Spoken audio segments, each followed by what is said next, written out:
বাড়িতে দুইটা বউরাই খাইছে আবার আমারে বিয়ে করার ধান্দা ধরছস না? আজকে তোরে আমি একদম শেষ করলাম। খারাপ আমায় দুনিয়া থেকে চুরি করে। কি অবস্থা করলো আমার গাড়িটাকে? আরে রাখেন আপনার গাড়ির অবস্থা। আগে বলেন আপনি এই রাস্তা দিয়ে গাড়ি ঢুকাইছেন কেন? রাস্তা থাকলে গাড়ি তো আসবে, সমস্যা কি? এইটা পায়ে হাঁটার রাস্তা, সামনে গর্ত আছে, আপনি গাড়ি লয়ে কই যাইবেন? আমি যাব সরকার বাড়ি। আরে আপনি তো বাড়ি ফালাই আইছেন, এই পিছনে যায় ইটের একটা সলিং রাস্তা দেখবেন, সুজা গেলেই জমশেদ চাচার বাড়ি। রাস্তাঘাটও চিনে না। আরে কি ক্ষেতের ক্ষেত, আনস্মার্ট, ম্যানারলেস। গাড়িটাকে কি অবস্থা করলো, সরি পর্যন্ত বললো না। এত দেরি হলো কেন? তো অনেক আগে আসার কথা। আরে দেরি হয়েছে, রাস্তা ভুলে গেছিলাম। কত বছর আগে আসছো, তখনকার রাস্তা আর এখনকার রাস্তা কি এক আছে? বদলাই গেছে না? আরে বাইকনার গাড়ি থেকে মালপত্র সব নামায় ঘরে রাখ। মামা মালপত্র পরে নামাক। আও ভাই তুমি যাও, আমার গাড়িটা ধুই ধুইব। গাড়ির অবস্থা খুব খারাপ। 1000 টাকা নাও, সাবান শ্যাম্পু যা লাগে কিনা গাড়িটা একদম চকচক করবা। যাও। এই গাড়ি ধুইতে আবার 1000 টাকা লাগে, 100 টাকা দিলেই তো হয়। মামা দামি গাড়ি, 100 টাকা দিয়ে হবে না। তোরা খাড়া আছিস কেন? যা পুকুরে জাল ফেলা, বড় মাছটা ধরে নেয়। আরে যা না, খাড়া আছিস কেন? এক্সকিউজ মি, আপনার সাথে একটু হিসাব বাকি আছে। আপনাকে তো চিনতেছি না।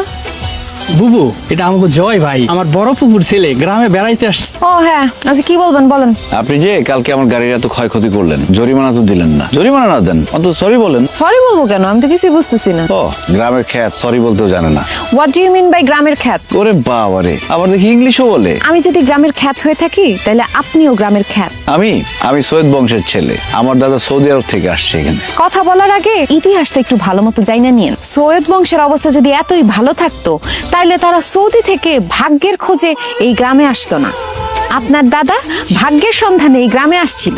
তারা কিন্তু সৈয়দ বললে কেউ চিনতো না, সবাই চিনতো সৈয়দ মাস্টার বইলা, কারণ সে সরকার বাড়ির জায়গির মাস্টার ছিল।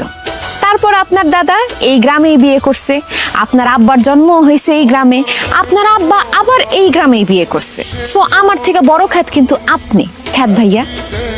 মুখের উপরে আপনার ঠাস ঠাস করে কেমন অপমান করে গেল? অপমান করছে ঠিক আছে, কিন্তু অপমান হজম হতে দিব না। ফুলের মতোই যাবো যে ঝরে। দুঃখিত মুরগির জন্য আর লেগ পিস আপনার জন্য। আব্বা সর্বনাশ হয়ে গেছে, আব্বা তাড়াতাড়ি আসো। ও আব্বা তাড়াতাড়ি আও। আরে কি হইছে? আব্বা লালু কালু চিটু মিটু টুকটুকি ওরা তো কোথাও নাই। কেমনে কি হলো? গাড়িতে কি শিয়ালাই ছিল নাকি? শিয়ালাই ছিল, শিয়ালে মুরগি লয়ে গেছে, আর এই যে চিকেন বিরিয়ানি রান্না করে দিয়ে গেছে। বাহ, গ্রামটা তো সুন্দর হয়েছে, মনে হয় রান্নাটা ভালো হয়েছে রে। খাও খাও, জন্মের খাউন খাও। আমার লালু কালু টুকটুকি চিটু মিটুরে যারা মার্ডার করছে তাদের কঠিন শিক্ষা হইব, রক্তবমি হইব, তাদের পেটে আলসার হইব, তাদের সমস্যা হইব, তাদের ক্যান্সার হইব, তাকে বদ হজম হইব। পেটের মধ্যে গুড়গুড় করতেছে। আপনারও? আমি তো ভাবছি শুধু আমার একা করতেছে। ওই জিনের বাড়ির মুরগি খাওয়া ঠিক হয় নাই। গ্রামে এত মাইয়া থাকতে আপনি শেষ পর্যন্ত তাহমিনার প্রেমে পড়লেন। আরে আমি প্রেমে পড়ছি কে বললো? প্রতিশোধ নিচ্ছি, প্রতিশোধ। হ্যাঁ, এইটারে ভাই প্রতিশোধ কয়? আপনি যেইভাবে অপলক দৃষ্টিতে তাকায় আছিলেন, আরেকটু হইলে তো ধরাই খাইতাম।